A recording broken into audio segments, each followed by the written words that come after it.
인생의 위기의 때는 좀 들어야 된다라는 제목으로 말씀드린 거 하겠습니다. 사람이 보통 때는 귀가 잘 안 열려 있어요. 그래서 다른 사람 얘기 잘 안 들으려고 합니다. 여러분 누가 조언해주면 그 조언 나한테 그런 단점이 있었냐 하면서 듣습니까? 기분이 안 좋죠. 특별히 성인 돼서 주변에서 얘기하면은 진짜 빈정만 상해요. 싸우게 됩니다. 근데 사람이 폭삭 망하거나 어려워지면은 누가 얘기를 하든 다 들어요. 뭐 귀가 열리는 거죠. 그냥 주변에서 말하면 그게 다 말씀 같고 또 내 얘기 같고 그래요. 제가 97년도 IMF 때인가요? 그 IMF 때, 이때 저번에 참 팽팽하던 때인데, 잠깐 미국에 갔었는데, 막 환율이 막 훅 올라가는 거예요. 그래서 놀래가지고, 뭐 더 있을 수가 없어요. 환율이 막 뛰면은, 외국에 사는 사람들은, 특별히 송금에 받아가지고 생활하는 사람들은 그거 생활할 수가 없어요. 근데 그때 사람들이 어려워지니까 그때 교회 가서 많이 기도하더라고요. 그리고 뭐 세계의 대장이다 하도 미국도 예전에 9.11 테러 일어나니까 성경책 판매량이 엄청 어마어마하게 늘었대요. 그러니까 어느 나라든 개인이든 나라든 위기가 되면 이게 귀가 활짝 열려요. 제가 최근에 어떤 집사님 좀 반도체 관련 회사 다니는 집사님하고 좀 우연히 만났어요. 뭐 회사 이름 얘기하는데 좀 반도체 만드는데 좀 큰 회사야. 그런데 그 회사에서 물어봤죠. 저는 이쪽 모르니까 이거 집사님 요즘 문제가 많다는데 어떻게 되겠어요? 근데 그런 얘기 하시더라고. 이게 이제 시간 싸움이다 보니까 뭐 자기네 회사가 사실 돈이 없어서 자급자족을 안 했겠냐 이거예요. 그러니까 전 세계적으로 이게 분업화가 돼 있기 때문에 이렇게 된 것들을 잘 받아가지고 완제품을 빨리 만들어가지고 이제 앞서 나가는 건데 그게 잘하는 나라가 우리나라랑 미국이래요. 근데 제가 가만히 생각을 해보니까 집에서 가만히 그래? 이 완제품을 잘 만든 나라가 우리랑 미국? 그럼 우리나라가 배제되면 미국도 싫지 않겠네? 그 누이 좋고 매부 좋고 뭐 여러분 그런 느낌 있죠? 가만히 생각해보니까 그래?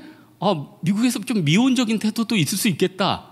그래서 곰곰이 생각해보니까 이럴 때는 우리가 대처를 좀 잘해야겠다. 뭐 이런 거 있잖아. 니들끼리만 잘 사냐? 우리도 좀 잘 살자. 하면서 이런 거. 그래서 중요한 건 뭐냐면은 물론 모든 것들 뭐 사람들이 열심히 뛰지만은 우리 민족이 진짜 하나님 앞에서 은혜로 막 성장을 했는데 우리 민족이 자고하고 교회 떠나고 뭐 이러면은 항상 위기가 있어.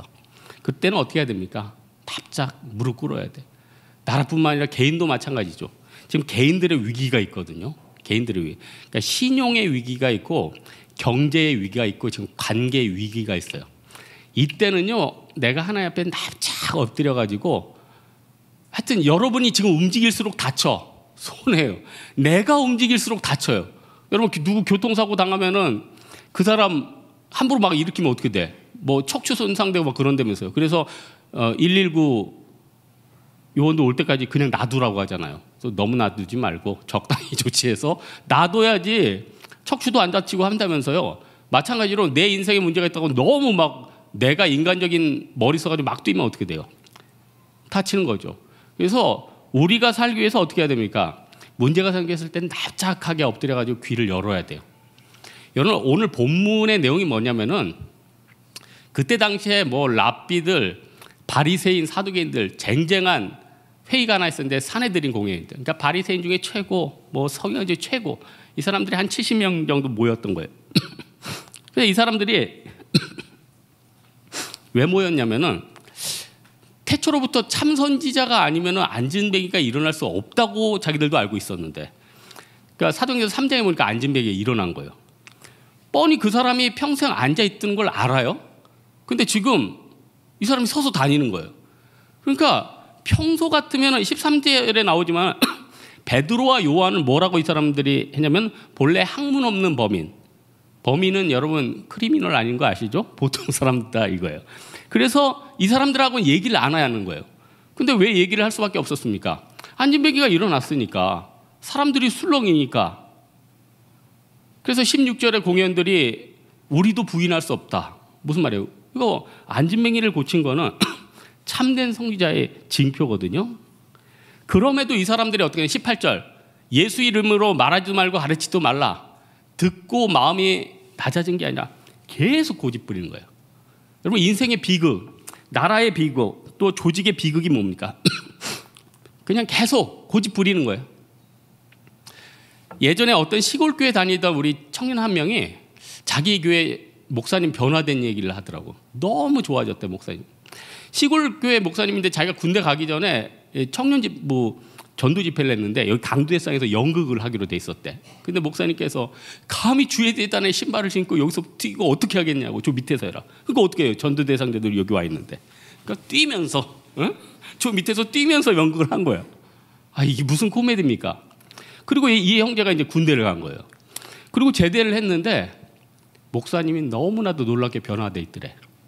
청년들이 자꾸 떠나가니까 목사님이 하나님 앞에 간절히 기도하니까 하나님 깨달음을 주시던 거죠. 그래서 제대하고 왔더니 강대상에 드럼부터 세팅돼 있고 설교를 하시는데 PPT 목사님 딱 하면서 대지 1, 2, 3 목사님이 마음이 확 열리고 귀가 열리니까 다들 평안해지는 거예요. 좋은 방향으로 가는 거예요.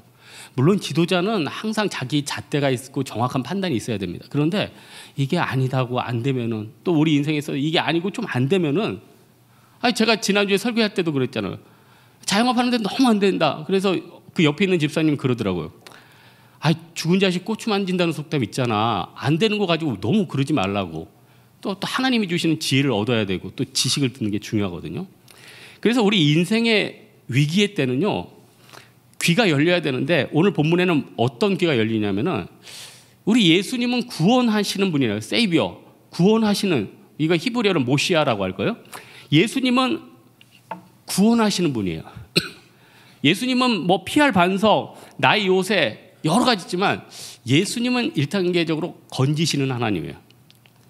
예수님이 여러분 생명도 건져주셨고 위기에도 건져주셨고 관계에서도 건져주셨어요. 여러분 생각해 보세요.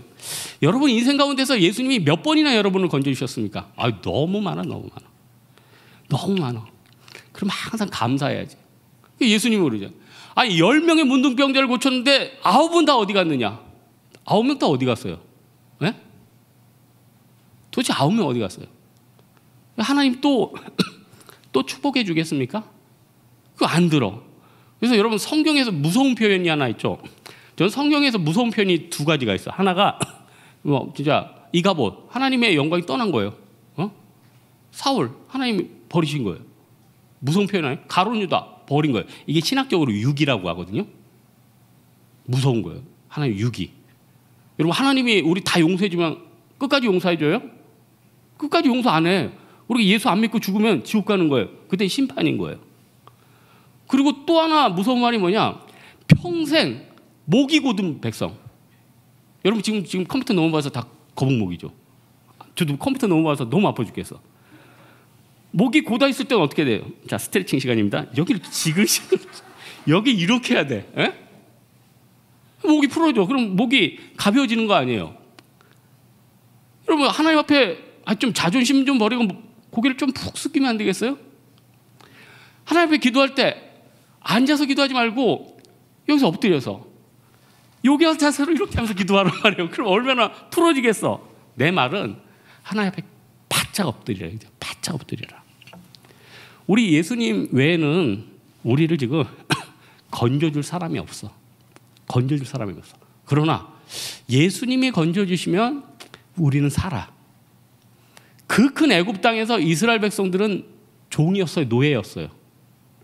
여러분 직장 다니면서 높은 직종에 있는 사람도 있지만 자기가 느끼기에 나 노예 같다 느낀 사람 있지 않아요? 처음에 이등병 때 노예지 뭐. 저도 군대 가니까 처음에 맨날 구두 끝서 맞추기, 쓰레기통도 못 비워. 여러분 2등병 때는 감히 쓰레기통을 못 비워. 그건 일병이 돼서 버릴 수 있어요.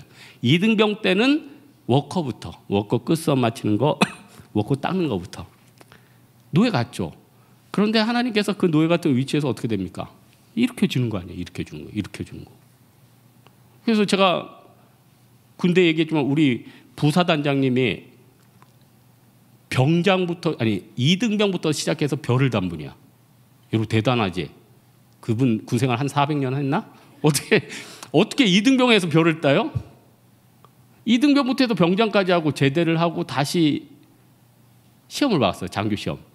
그리고 이제 뭐 베트남전 참석하고 갔다 와가지고 그걸 이제 갑종장군 뭐 그러죠. 갑질 말고 갑종장군. 여러분 구원하는 우리 예수님을 우리가 생각해야 하는 거예요. 그러면 아무리 어려운 상황에서도 우리는 살 수 있다. 건져진다. 상황보다 더 크신 우리 예수님 의지하면 우리는 살게 된다는 거예요. 대신에 목이 곧아서는 안 된다는 거죠. 두 번째로는 우리 예수님은 우리를 치료하시는 분이에요. 14절에 보니까 또 병 나은 사람이 그들과 함께 서 있는 것을 보고 비난하는 말이 없는지라. 사내들인 공회에 베드로하고 요한이 불려갔어요. 여러분 사내들인 공회는 그 배치가 어떻게 되냐면 위에 재판서 이런 데가 되게 높아. 그리고 재판을 받는 사람은 저 밑에 있어. 그럼 벌써 강압적이겠죠? 아니 생각해 보세요. 망토 입은 사람이 한 70명 쫙 둘러싸여 있어. 그거 밑에 있는 사람들은 저 바닥에 있어. 위축이 될까요? 안 될까요? 아니 위축이 안 되겠어요? 여러분 법정 안 가보셨습니까? 저 구경 가봤는데 앞에 피고인이 앉아 있어도 재판석이 조금 높더라고. 약간 높죠. 그렇게 뭐 위압적이지는 않더라고.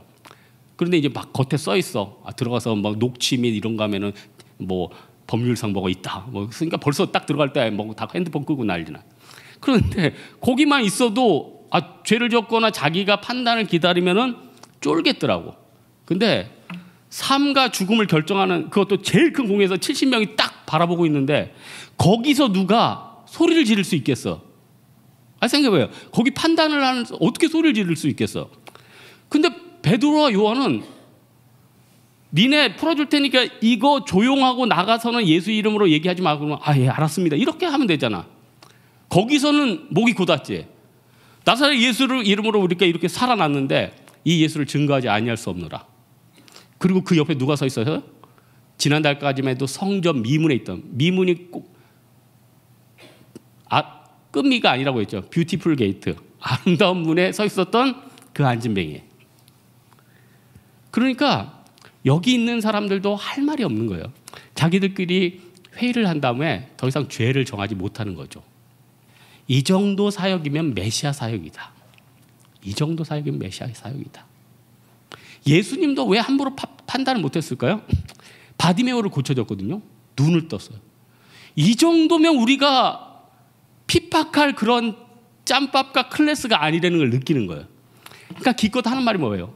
나가서 예수 이름은 더 전하지 마. 그럼 우리가 좀 해가 돼. 뭐 이거 아니에요? 여러분 우리 안에 지금 다 상처가 있어요. 마음에 어마어마한 상처들이 있어요. 여러분 마음에 상처가 있죠. 어떤 사람 생각만 하면 기분 나쁘고 생각만 하면 가슴 아프고 싫은 사람들이 있죠. 예? 그런 사람들 딱 만나면 어때요? 벌써 그 사람 생각하고 우연히 만나. 그것만 해도 상처 아니에요? 아니 꼭 원수가 아니래도 나 이번에 대만 선교 오는데 20대 때 우리 그 청년부 같이 했던 자매가 있어요. 걔가 별로 인간성이 그렇게 좋은 애는 아니에요. 저를 만났는데 저는 별로 걔를 먼저 아는 척을 안 했어. 그래서 걔가 저를 아는 척을 하더라고요. 딱 만나자마자 저한테 그래요. 어머 너 살 많이 쪘구나. 내가 네가 그래서 안 돼. 내가 이렇게 얘기를 하고 싶었으나 목사가 되었기 때문에 또 반박할 수도 없잖아. 그래서 팩트니까 그냥 가만히 있었어. 우리 하나님은요 여호와 라파의 하나님이에요. 어떤 분이 옛날에 저한테 문자로 목사님 하나님은 여호와 샤파의 하나님 아니에요? 샤프도 아니고 뭐야. 라파, 여호와 라파, 치료하는 하나님. 우리 하나님께서는 병을 다 고쳐줘요. 류현진 선수도 그렇게 잘 던지다가 지금 조금 다치니까 어떻게 돼요? 대기자 명단 들어가잖아요. 여러분 하나님 앞에 치유 안 받고 세상 어떻게 살렵니까? 아니 마음속에 치료 안 받고 어떻게 밝게 웃을 수 있어요? 여러분 몸에 지금 아픈 데 너무 많죠? 이 몸 잘 생각해 보세요. 지금도 아픈데 이 상태가 더 좋아지진 않고 계속 나빠진다. 이거 진짜 고통스러운 거 아니에요? 그런데 하나님께서 역사하시면 에스겔의 마른 뼈가 일어난 것 같고 관절과 몸의 인대에 힘을 얻는데요. 그래서 여러분 성경에 참 원리가 참 대단한 것 같아요. 이렇게 한마디 한마디 쓰는 게 다 정말로 의학적으로도 대단하고 정말 인간이 사실 불가능한 것들이 있잖아요. 이미 죽었던 세포들이 어떻게 살아나며 닳았던 관절이 어떻게 소생되며. 근데 하나님은 다 살려주잖아요. 하나님은 우주를 창조하셨으니까. 그래서 우리 어떻게 해야 됩니까? 오늘 본문 뒤에 보면 38절에 하나님이 나사렛 예수에게 성령과 능력을 기름 붓듯 하셨음에 마귀에게 눌린 모든 자들을 고치게 하셨다. 그러니까 우리 하나님께서는요. 우리의 병을 고치시고 우리의 마음을 고치시고 우리의 영을 고치세요.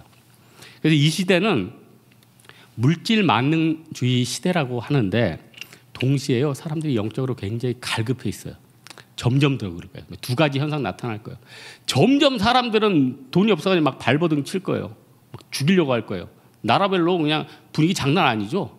지금 신패권주의죠. 어떻게 해야 돼요? 이때 어떻게 해야 돼요? 각자 도생해야 돼요. 전능하신 예수님, 치료하는 예수님 앞에 나의 문제점이 뭡니까? 우리의 문제점이 뭡니까? 그거를 우리한테 하나님 앞에 구해야 된다는 거예요. 마지막으로 한 가지만 더 살펴볼 것은 우리 예수님은 부활하신 예수님이라는 거예요. 부활의 능력이 있다는 거예요. 이게 우리 성도들의 가장 큰 힘이에요. 10절에 보니까 하나님이 죽은 자 가운데서 살리신 나사렛 예수의 이름으로 이렇게 얘기를 하고 있어요. 사내들인 앞에서 가장 먼저 한 말이 뭡니까? 하나님이 죽은 자 가운데서 살리신 분이 누구냐? 예수님이시다. 여러분 나중에 보면은 베드로도 죽은 자 살리죠? 여제자. 죽은 자를 인간이 어떻게 삽니까? 원래는 못 살렸는데 예수님께서 부활 승천하시면서 나 믿고 하면은 나보다 더 큰 일을 한다. 나 같은 일을 한다. 그러니까 진짜 이런 놀라운 역사가 나타나잖아요. 베드로가 지금은 옛날의 베드로가 아니에요. 여러분이 신앙생활 깊이 하면은 옛날의 철수가 아니에요. 옛날의 영희가 아니에요. 옛날의 은희가 아니에요. 옛날의 순희가 아니에요. 좀 변해요. 내가 20대 개 동기한테 옛날의 은우가 아니다. 이렇게 얘기를 하고 싶었으나 그냥 빨리 지나갔지. 여러분, 우리 인생에 있어서 부활이 없다면은 우리가 자제하고 절제하고 이게 무슨 의미가 있겠습니까? 예? 부활이 없다면은. 부활이 없다면 우리가 진짜 뼈 빠지게 성교하는 게 무슨 의미가 있겠습니까? 뭐 여호와의 증인처럼 영혼 멸절설에서 죽으면 다 없어진다. 쟤처럼 사라진다. 뭐 영화 타노스 보면 다 사라지잖아. 그러면 전도는 못하러 하며. 근데 저는 뭐 이런 생각을 했어. 죽으면 다 사라진다고 내가 생각하는 불신자라고 내가 한번 생각을 해봤어. 너무 의미가 없어. 너무 의미가 없어. 오직 의미는 뭐냐? 당장 맛있는 거 먹고, 당장 쾌락 느끼고, 당장 좋은 거 취하고, 당장 남들에게 갑질하고. 왜냐? 죽으면 끝이라며. 부활 없다며. 그러니까 여러분 잘 보세요. 부활이 없다고 생각하는 각 사람이나 부활이 없다고 생각하는 각 나라들이 어떤 삶의 형태가 이렇게 표출되겠어요? 부활이 없다고 생각하니까. 내 것, 내 파워, 내 능력 이런 거 아니에요? 그래서 여러분 직장에서 뭐 갑질하는 뭐 선배가 있어, 상사가 있어, 그런 회사가 있어. 이상하게 생각하지 마세요. 로마서의 표현이 있잖아요. 이성 없는 자들이라고, 영혼 없는 자들이라고. 그들에게 이익밖에 없다니까요. 이익밖에 없어요. 그건 자연스러운 일이에요. 부활이 없는 사람은 내 인생에서 이익받는, 그 사람들은 구제 하나를 하더라도 그냥 뭐 복 받는 거 큰 의미가 없어. 저는 이게 지나다니다가도 대만에서 그래요. 국어라는 분들이 있어요. 국어는. 근데 대만은 우리나라는 요즘 국어라는 분들 만나기 힘들어요. 여러분 진짜 힘들죠. 우리나라 많이 좋아진 거예요. 근데 대만은 아직도 동네에만 돌아다녀도 이제 국어라는 분들이 있어. 국어를 하면은 제가 동전은 꼭 쓸어. 그래서 그날 동전이 많으면 그분은 행운아야. 그리고 그날 동전이 좀 적으면 제가 이긴 거지. 그래서 동전을 모아서 딱 드릴 때 그거 주고 끝나면 그 뭐야? 그게 무슨 의미가 있어? 신 예수도 용서. 그러니까 예수님을 믿으면 영원한 생명이 있다. 그거 얘기해 줘야지. 예수님 믿으면 천국 가고 너 지옥 안 가는데 믿어야지. 그러니까 그 아저씨가 맞다고 하는데 손톱이 너무 길어. 그래서 이분들은 손톱이 왜 이렇게 길어? 여러분 예수의 부활이 없으면 아무것도 아니죠. 근데 우리가 지금 이 어려운 가운데서도 이겨낼 수 있는 게 뭡니까? 부활이 있잖아. 여러분 이제 우리가 예수님 오셔.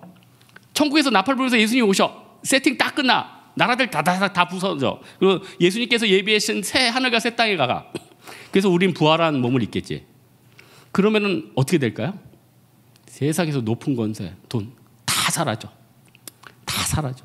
근데 선교 간 거, 옆 사람 아픔을 위로한 거, 내가 주방에서 봉사한 거, 주일마다 아침에 일찍 나와서 예배 드린 거, 이거는 영원한 상급으로 남아 있을 거예요. 우리가 그거를 기대하면서 뛰어야 돼요. 그래서요, 부활의 능력과 부활의 삶을 꿈꾸는 사람은 날마다 우리의 육은 쇠하나 겉은 생각이 안 나. 화도다. 여러분, 우리가 부활을 생각하는 그 신앙으로 우리가 넘어가기 바랍니다. 그러면은 온전히 우리 인생이 변화된다는 거예요. 오늘 말씀의 결론을 맺겠습니다. 세상은요, 지금 미쳐서 살아가고 있어요. 어떤 사람은 돈에 미쳐서 살아가고 있어요. 어떤 사람은 권력에 미쳐 살아가고 있어요. 어떤 사람은 사업자에 미쳐서 살아가고 있어요. 물론 생존 본능입니다. 그러나 우리가 추구해야 될 게 있다는 거예요. 땅에서 살아도 하늘을 바라봐야 된다는 거예요. 구원하는 예수님을 생각하고 치료하는 예수님을 생각하고 부활하는 예수님 생각하면은 그 예수님께서도 우리에게 능히 이 기름을 주신다는 거예요. 이 믿음 가지고 살아가는 여러분 되기를 주님의 이름으로 축원합니다. 우리 찬양 하나 할까요? 나는 하나님을 예배하는.